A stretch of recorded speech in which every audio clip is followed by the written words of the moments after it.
A server called out sick from work, and in response, her boss invaded her home while she slept.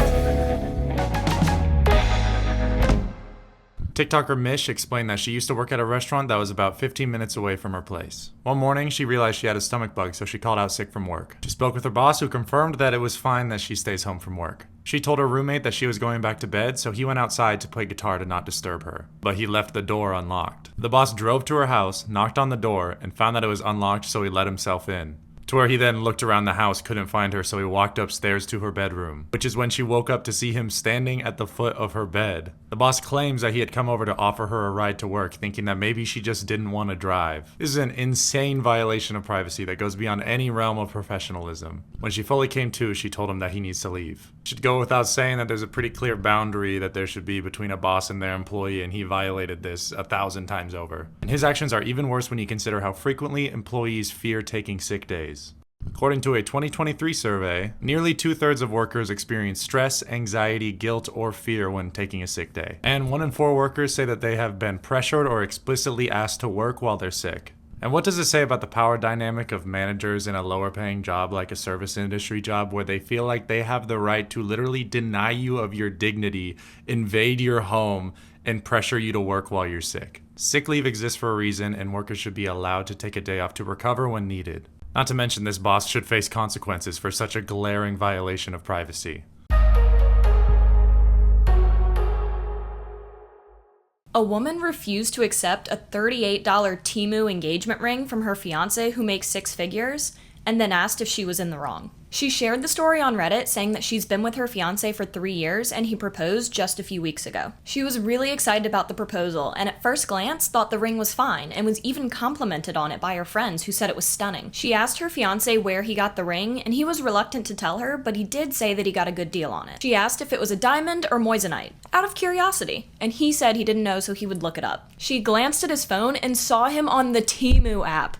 Temu! She was like, and then he got upset that she was bothered by it, even though he didn't think it mattered, and he left the room to sleep on the couch. She downloaded the app the next day and saw that the ring was only $38, and she was confused as to why her fiance would get her something as monumental as an engagement ring from, and I can't stress this enough, Temu. For reference, according to a 2023 The Knot study, the average cost of an engagement ring in the US is $5,500. Like, yeah, that is a lot to spend on a ring, and couples definitely don't have to spend that much for it to be special and meaningful. But it kind of feels like dude just went on Temu and picked out any old ring without taking her preferences into account. His primary concern should have been getting a ring that reflected his fiance's style, and ideally didn't turn her finger green and could stand the test of time. The Temu thing, it just shows a lack of thought and consideration. Cost is less important than thoughtfully choosing something for the love of your life.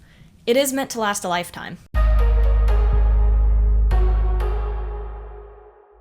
A woman received an invitation to a friend's wedding that said her husband would get to enjoy the ceremony while she was in a back room babysitting children. She said in her Reddit post that she was excited to receive the invitation because she loves going to weddings, but she wasn't as thrilled when she found out she'd be relegated to childcare duties. Oh, and she'd need to buy a dress just in case she wound up in any wedding photos. And to make matters worse, she and her husband were each expected to pay $100 upon RSVPing to hold their place at the reception, which included their meals, a meal she would have to eat with the children. Ultimately, after some digging, the woman learned that she'd been voluntold to watch children because she's disabled, and the couple didn't want her in any of their photos with her wheelchair or oxygen tank. The woman was devastated because she viewed the bride's mother as a sister figure and had been a part of the bride's life since she was born. Okay, there's a lot to unpack here. First of all, you don't invite guests to a wedding and then ask them to watch children. If the bride and groom truly don't want children there, they can opt for a child-free wedding or hire childcare. Second, asking guests to pay to attend a wedding is not acceptable according to U.S. cultural norms. Sure, weddings are expensive, but when you invite someone to your wedding, they are your guests, not a way to offset the cost of the reception. If you can't afford the wedding without asking for a down payment from guests, consider scaling back the wedding or elope. Third, and this is the most important, weddings are not about having Instagram perfect pictures of only beautiful people. It's about celebrating your love with people you love. Excluding someone because you don't think their disability will look good in your photos is just plain gross. While it won't fix the hurt the bride has caused this woman, it's never wrong to decline a wedding invite, especially if the bride and groom are this far out of line with their expectations. A man skipped work for at least 6 years, and no one noticed until he won an award for his loyal and dedicated service. Quick question. How exactly does one get a job like this purely out of curiosity? Because it really hurts to see other people living out your dreams. Engineer Joaquin Garcia of Cadiz, Spain, began working for the local city council in 1990 and moved to the water board in 1996, where he was set to oversee construction of a new water treatment plant. But it is unknown to this day whether or not he actually did so. Flash forward to 2010, and Garcia was up for an award for 20 years as a civil servant, whereupon Deputy Mayor of Cadiz, Jorge Blas Fernandez, realized he had no idea what Garcia was up to, or whether he was even still alive. So, feeling a bit suspicious, he went on a quest to track Garcia down and called him for a meeting. And he was unable to answer very simple questions like, what have you been up to? The fact that he even showed up, this man is built different, because the way I'm set up, you call me out of the blue after I've been secretly collecting paychecks for free for 6 to 14 years? Respectfully, I'm not even answering El Telefono, let alone taking a meeting. Bye. So what exactly happened that allowed this man to fly under the radar for 6 but possibly 14 years? Well, it seems that the city council thought Garcia was the water board's problem, and the water board thought he was the city council's problem, and he slipped through the cracks, and when the paychecks just kept coming, he just didn't say anything. In court, Garcia admitted that he kept strange working hours, in part because he was being bullied in the workplace for his political views, and he was afraid he wouldn't be able to find another job because of his advanced age. The court tribunal fined him a year's salary, about $29,000, which all things considered is pretty much the best case scenario, seeing as he took at least 6 but possibly 14 times that, while using his free time to become an expert on philosophers like Spinoza. Not a bad deal, really. Good for you, Senor Garcia, and enjoy your retirement. In related news, I will be relocating to Spain effective immediately, and if you notice you haven't seen me at work for years at a time, no you didn't. An adult daughter told her parents that they can't meet her child until they repay the inheritance that they stole from her. In her Reddit post, the woman revealed that her grandfather left her a $274,000 inheritance fund. But this woman was a minor at the time, so she didn't get the money right away. Instead, her parents pulled it out of the investment fund her grandfather left it in because her dad thought he could do better. And her dad lost 90% of her inheritance through these reinvestments. Because of this, she's cut her parents out of her life. They were not invited to her wedding, and they haven't met her child, who is their only grandchild. Her parents continuously ask to be a part of her life and rebuild their relationship with her, but she has no interest unless they're willing to repay the money that they stole and lost. Her parents think she's being ridiculous, claiming that amount of money will put a huge dent in their retirement fund. But don't they now have a healthy retirement fund because they invested their daughter's money and not their own? She's resentful. That money rightfully belonged to her, not her parents, and she believes they took it to satisfy her dad's ego. It's unclear whether legal action could help her reclaim it, as an inheritance left to a minor without specific instructions in the will is subject to state law. These parents are prioritizing money over a relationship with their daughter and grandchild, and just because they're family, it doesn't mean that they're entitled to that relationship. Seek legal advice and stick to boundaries. Actions have consequences, whether this woman's parents want to believe it or not. What would you do as the daughter in this situation? A man is considering divorcing his wife after she dropped his cat off at the animal shelter without telling him because she was pregnant and miserable. She became allergic to cats during her second trimester, specifically their senior indoor cat, who her husband had raised since it was a kitten. The man explained in his Reddit post that the doctor said sometimes this can happen. The wife wanted to rehome the cat, insisting it was the only answer to their dilemma. The man attempted a compromise, saying that he and his wife could stay with her parents, who lived only 10 minutes away, while the cat would stay in their home and he would check on the cat every day. The wife was not at all satisfied and accused her husband of prioritizing the cat over her health and the baby's health. But he didn't want to traumatize the cat over something that might be temporary. He ended up making arrangements with his brother, who said he would adopt the cat when he got back from a trip in 2 weeks. But 2 weeks wasn't soon enough for the wife, who said the cat had to go ASAP. One day the husband came home from work and found his cat gone. His wife said that since he wouldn't get rid of the cat, she did. The wife had taken the cat to a local shelter. He immediately went to the shelter and showed them a picture of his cat. The cat had had a heart attack in the shelter due to a large dog and passed away. The shelter gave this man back his cat's body in a shoebox. The husband could no longer speak to his wife and is considering divorce. Over 85% of Americans own a pet, and losing a pet that you've spent a significant amount of time with can be grief-inducing. While the wife's hesitation to keep the cat is understandable, her removing the cat to a shelter is a surefire way to build resentment in the relationship.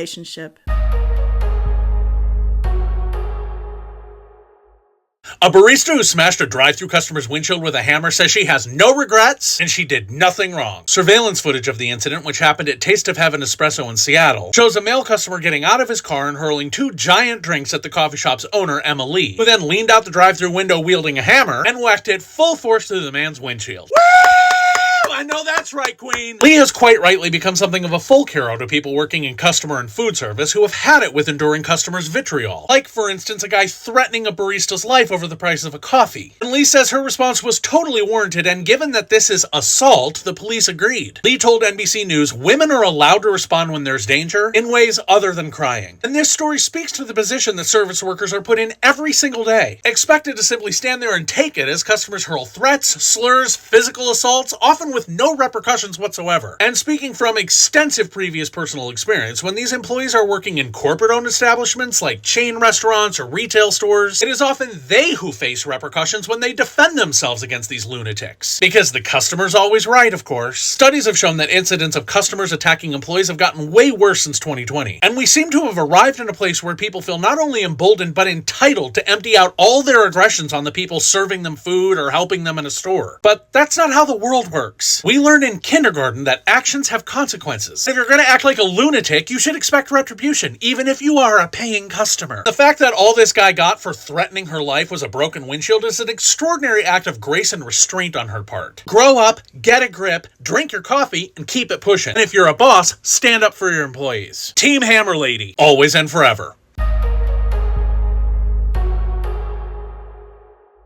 Retired parents secretly got a $30,000 personal loan in their child's name to buy a boat. And now they're refusing to pay or give the boat back because they want to enjoy their retirement. This Redditor knew their mom had had her eye on a pontoon boat, and when their parents bought one, they didn't think much of it because their parents didn't seem to have any major money issues. And then a few months later, this Redditor went to go buy a house and noticed that their credit was down and that they had $30,000 in debt that they didn't even know about. They were able to track things back to a bank account that they had shared with their mom when they were a minor and that they hadn't used in over a decade. They called and confronted their mother, who finally admitted that that's how they bought the boat. The parents had made one single payment, realized they probably couldn't afford the payment for the next 5 years, and just stopped paying. The mom said she wanted to enjoy her retirement, so she wasn't giving back the boat, and told her adult child to just declare bankruptcy. The adult child responded in the appropriate way, saying they were going to the police, but the mom discouraged that idea and even threatened their child. Identity theft is still identity theft, even if it's your parents doing it. Well, if it isn't the consequences of my own actions. These parents broke the law, and identity theft coming from a family member doesn't just ruin finances, it destroys relationships. Estrangement wouldn't be off the mark here, and this person is well within their rights to involve the police. Parents, your children aren't a piggy bank that you can cash out when they become adults, using their credit as some sort of reward for raising them. Your kids owe you nothing. Ruining your child's finances so you can buy a boat and enjoy your retirement? You may be enjoying your retirement behind bars. What is the worst excuse for cheating you've ever heard? Well, this woman's boyfriend blamed the emotional impacts of altitude for why he cheated on her on a business trip with a man. Now, with all due respect, that's not how anything works. And I say that as a gay man who hiked to an 11,000-foot alpine lake in Colorado 1 month ago. A whole weekend of altitude headaches. Still gay. Nevertheless, this woman's boyfriend remains convinced that the thin air up there in those mountains can Jedi mind trick someone into switching teams. He was on a business trip in Utah when she got a text from one of his colleagues, letting her know he'd been caught cheating with one of their male coworkers. When he got home, she confronted him about it, and he said that the altitude made him gay temporarily, which is frankly the funniest thing I've ever heard. And incidentally, Gay Temporarily is the title of the sequel I'm writing to Love Actually, in which the entire cast we know and love goes for a vacation in the Wasatch and all turns gay for each other. If any agents or managers are watching this, I am seeking representation. Anyway, while elevation sickness is a real thing and does impact cognitive ability and mood, switching your orientation is not among the symptoms. But after a lot of thinking, her boyfriend has determined that he is in fact straight, and altitude is the only explanation he can come up with. And whatever happened on this particular reboot of Brokeback Mountain, it seems to have reversed itself somehow. But man, woman, or otherwise, cheating is cheating. And so the woman decided to break up with him regardless, which left him in disbelief that she would dump him over what he called the medical and scientific byproduct of accidental brain chemistry due to the higher altitudes of Utah. Sir, as another Redditor put it, by that logic, logic, anyone flying on a plane becomes gay for the duration of the flight. Seems more likely that her boyfriend is just panicking about his orientation, which is sad. And we should probably have a conversation about how the combination of anti-LGBTQ sentiment and cultural pressures causes some people so much anxiety that they start grasping at absurd straws. Because suddenly turning gay because of the altitude? I don't think so. A grandma ignored her daughter's request to keep her pit bull away from her toddler while babysitting. The mom of the toddler posted to Reddit saying that she has severe trust issues with dogs and that the pit bull was a non-negotiable. Her parents have overnight visits with her child, their grandchild, roughly once a month, and her parents assured her that they would keep their pit bull away from her toddler by crating it or putting it in another room. But then grandma went and posted a picture on Facebook of the toddler interacting with the pit bull. The mom was furious and said that her toddler would not be coming over alone anymore if her parents could not respect her wishes and boundaries. Grandma just thought her daughter was being overdramatic and promised it wouldn't happen again, arguing that her pit bull was a sweet dog. But within the next few months, grandma let the pit bull sleep in the same bed as the toddler. When this mom found out about it, she took her toddler home right then. This woman doesn't want to cut her mother off completely, but she feels as though her mom isn't respecting her as a parent. So who is in the wrong here? The dog is a part of the grandmother's household. Should it have to be put away when the grandchild comes to visit? At the same time, the mother set down clear rules and the grandmother agreed to them and then broke them. The truth of the matter is, dogs of all breeds and toddlers are both unpredictable and should never be left alone together unsupervised. What would you do in this situation? A Florida woman tipped hundreds of dollars because she was convinced the eclipse was the rapture, and then returned the day after the eclipse to demand her money back. Because of course she did. The server shared in a Reddit post that the woman tipped her $300 on a $40 check, and then wrote on the receipt, "In case you don't rise on April 8th. She then returned 2 days later and tipped another server $777, because that's God's number, of course. The server was so shocked he even had a manager go verify the tip with her, because she was obviously delusional, but she quickly confirmed it. Now, I don't know about you, but I, for one, was shocked to find out that an eclipse mathematically predicted by the Babylonians did not turn out to be the moment that God sucks up all of his best believers in heaven through his celestial bendy straw. Who could have seen this coming? Certainly not this woman, because instead of admitting she'd been duped, she returned to the restaurant and accused the servers of fraud and tampering with her tips. Which the server explained is literally impossible, because at their restaurant they hand the credit card machine over to the customer and have them select the tip themselves. This of course did not satisfy the woman, who pitched a fit, then angrily stormed out to her Mercedes, just as Christ would have done. Naturally, people couldn't help but laugh at this situation, especially since many Bible scholars say the rapture isn't even in the Bible. It's an invention by theologian John Nelson Darby based on misinterpretations of certain Bible verses. These misinterpretations, and especially the notion of being left behind by the rapture, have been used as a cudgel for decades to scare Christians into adherence. And speaking from experience as someone who was raised this way, it's been deeply traumatic for many. It's really sad that a religion has leveraged fear to delude this many people. And of course, before long, the propagators of this myth will have a new event slated to be the end of the world that will once again have the devout needlessly on edge. Or, berating restaurant servers for the rapture tips they left.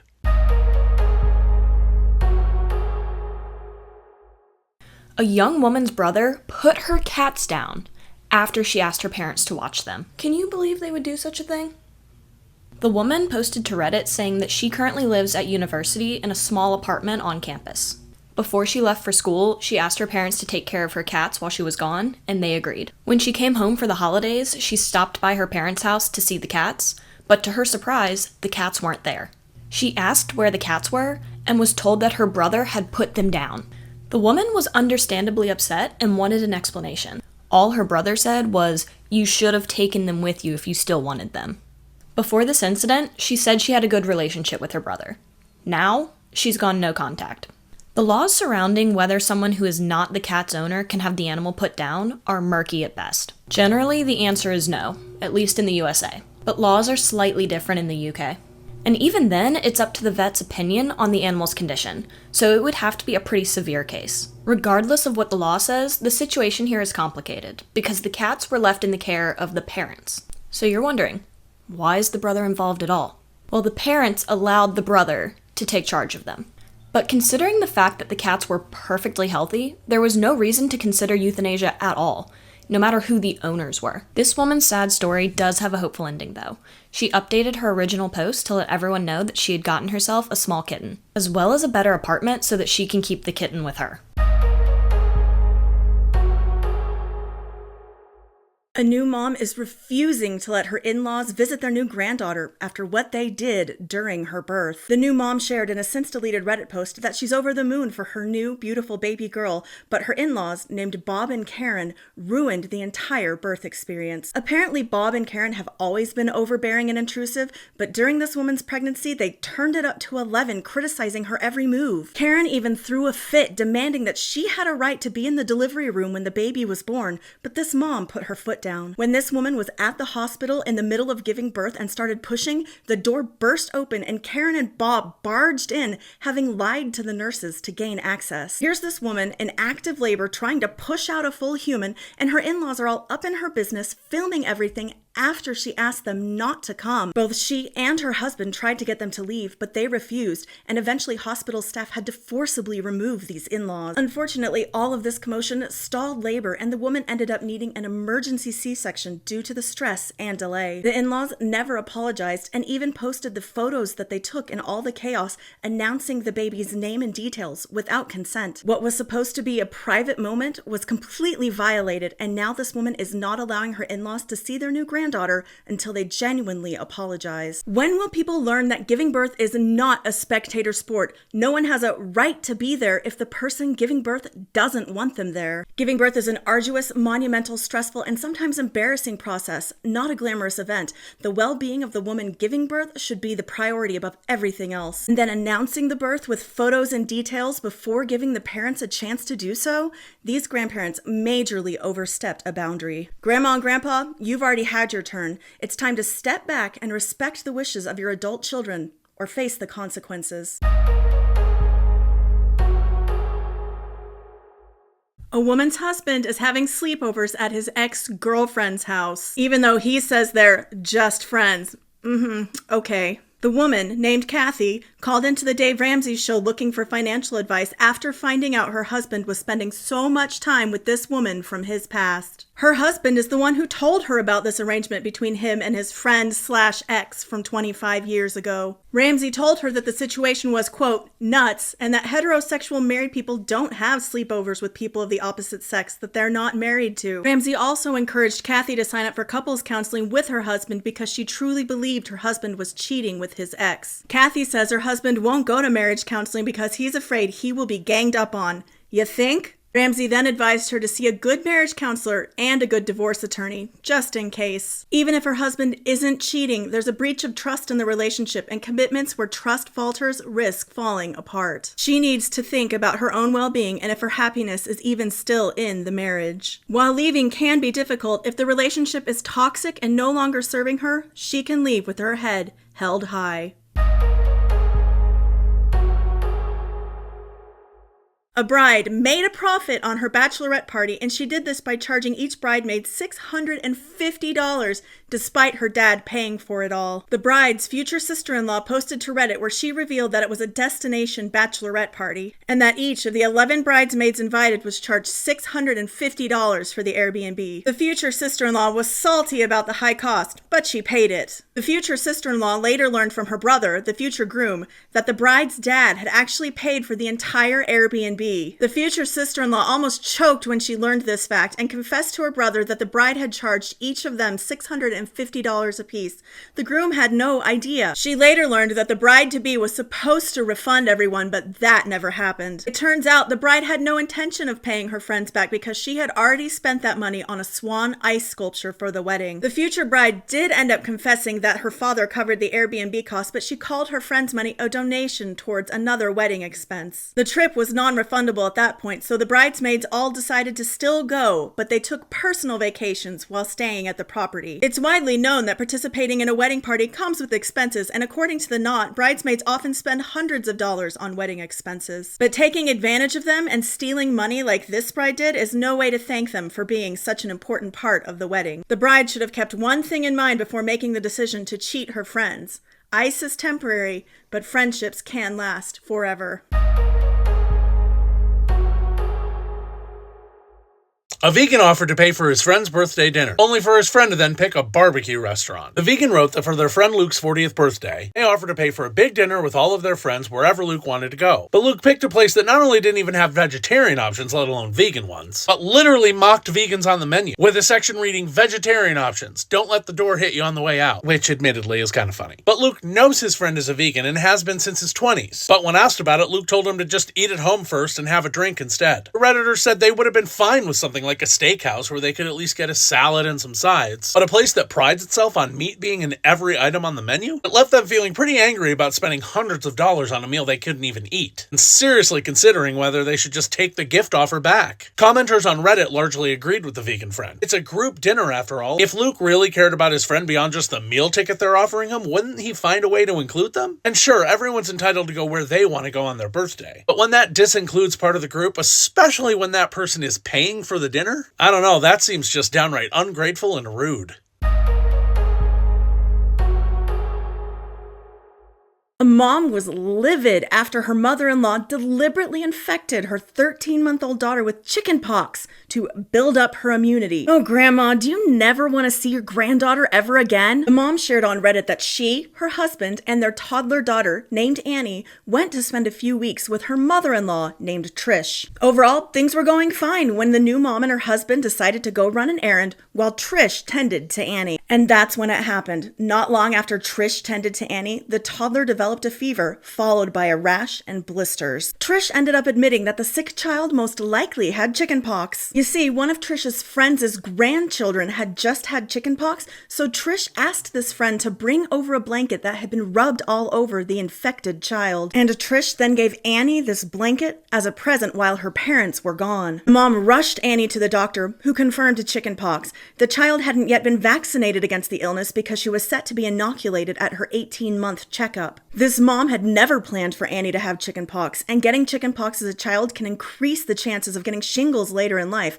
as the virus stays dormant in the body. Obviously, this mom is fuming. Her husband took his mother's side and can't understand why his wife is so upset, so she drove 12 hours home with her daughter and left him there. Grandparents need to take a back seat when it comes to their grandchildren. They may have good intentions, but that is not their child to parent. The mom and her husband need to have a serious conversation about boundaries and being united in parenting decisions. And this mom would be well within her rights to limit or end contact with her mother-in-law altogether, because giving a child a whole preventable disease without the parent's consent, that's a line that should never be crossed.